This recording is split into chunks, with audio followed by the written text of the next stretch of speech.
മാർക്കറ്റിൽ ഒരുപാട് സ്റ്റീൽ ഡോറും വിൻഡോസും അവൈലബിൾ ആണ്.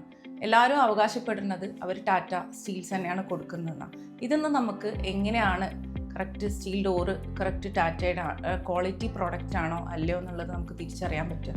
മാർക്കറ്റിൽ ഇപ്പം നിങ്ങൾ പറഞ്ഞ പോലെ എല്ലാവരും അവകാശപ്പെടുന്ന ഒരു കാര്യമാണെന്നുണ്ടെങ്കിൽ ഈ ഒരു പ്രമുഖ ബ്രാൻഡിൻ്റെ വിൻഡോസ് ആണ് അല്ലെങ്കിൽ ഡോർസ് ആണെന്നുള്ളത്. അപ്പം നമുക്ക് ഒരു set of bench mark achieve ചെയ്ത കമ്പനികളിൽ നിന്ന് എടുക്കുക എന്നുള്ളതാണ് ഏറ്റവും ആദ്യം നമ്മൾ ചെയ്യേണ്ടത്. ഏറ്റവും ചെറിയ ബേസിക് എക്സാമ്പിൾ പറഞ്ഞുതരാം. ഒരു കമ്പനിയിൽ നിന്ന് നിങ്ങളൊരു പ്രൊഡക്റ്റ് എടുത്തിട്ട് അതിന് ചിലപ്പോൾ 35 വർഷം 50 വർഷമൊക്കെ വാറണ്ടി പറയുന്ന സംഭവങ്ങൾ ഞാൻ കണ്ടിട്ടുണ്ട്. ഈ 50 വർഷം വാറണ്ടി കൊടുക്കുമ്പോൾ ഈ 50 വർഷം വാറണ്ടി കൊടുക്കാൻ ഈ സ്ഥാപനം നിൽക്കോ ഇല്ലയോ എന്നുള്ളതൊരു ഒരു ഫാക്ടറാണല്ലോ. അവർ അച്ചീവ് ചെയ്യുന്ന ഞാൻ പറഞ്ഞല്ലോ ബെഞ്ച് മാർക്ക്, അവർ സ്റ്റാൻഡേർഡ് ഓഫ് ബെഞ്ച് മാർക്ക് അവർ എത്തിയിട്ടുണ്ടോ എന്നുള്ളത് നോക്കണം.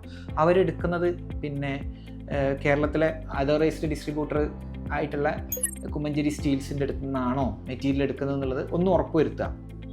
രണ്ടാമത്തെ ഒരു കാര്യം, ഏറ്റവും അവർ ശ്രദ്ധിക്കേണ്ട ഒരു കാര്യം എന്ന് പറഞ്ഞത് അവർ എത്രത്തോളം മെഷീൻ ത്രൂപുട്ട് യൂസ് ചെയ്യുന്നുണ്ട് എന്നുള്ളത് നോക്കുക. മെഷീൻ ത്രൂപുട്ട് യൂസ് ചെയ്യുമ്പോൾ മാനുവലി ചെയ്യുന്നതിനേക്കാളും നമ്മൾ പണ്ട് ചെയ്യുന്നതിനേക്കാളും ഒരുപാട് ഡിഫറൻ്റ് ആയിട്ടാണ് ഇപ്പം മെഷീൻ കട്ടിങ്ങും കാര്യങ്ങളൊക്കെ വരും. അപ്പോൾ അതിൻ്റെ പെർഫെക്ഷൻ കൂടും, ആക്യുറസി കൂടും, അതുപോലെ തന്നെ അതിൻ്റെ ക്വാളിറ്റിയും കൂടും. ഇത്രയും കാര്യങ്ങൾ ചെയ്യണം എന്നുണ്ടെങ്കിൽ നല്ല ഒരു സ്ഥാപനത്തിൽ നിന്ന് വേണം നമ്മൾ പ്രൊഡക്റ്റ് എടുക്കാൻ. അൺലിമിറ്റഡ് ആയിട്ടുള്ള വാറണ്ടി കൊടുക്കുന്ന ഒരുപാട് കമ്പനികളുണ്ട്. ഈ വാറണ്ടി കൊടുക്കുന്ന ഒരു സ്ഥാപനത്തിന് ആ വാറണ്ടി കൊടുക്കാൻ വേണ്ടിയിട്ടുള്ള ഒരു എഫിഷ്യൻസി ഉണ്ടോ എന്നുള്ളതും കൂടെ നമ്മൾ എന്ത് ചെയ്യണം, തീർച്ചയായിട്ടും നോക്കണം. ഞങ്ങളുടെ പ്രൊഡക്റ്റ് എന്ന് പറഞ്ഞാൽ നമ്മളുടെ പഞ്ചിങ് ഉണ്ട്, എംബ്ലം പഞ്ചിങ് ഉണ്ടാവും. അതേപോലെ നമ്മൾ വാറണ്ടി ബില്ല് കൊടുക്കും. അതേപോലെ കസ്റ്റമർക്ക് നമ്മൾ എപ്പോഴും അവൈലബിൾ ആയിട്ടുള്ളൊരു കസ്റ്റമർ സർവീസ് ടീം നമുക്ക് ഡെഡിക്കേറ്റഡ് ആയിട്ടുണ്ട്. ഇത്രയും കാര്യങ്ങളൊക്കെ ചെയ്യുന്ന വേറെയും കമ്പനികളുണ്ടെങ്കിൽ നിങ്ങൾക്ക് അവിടെ നിന്നും എടുക്കാം.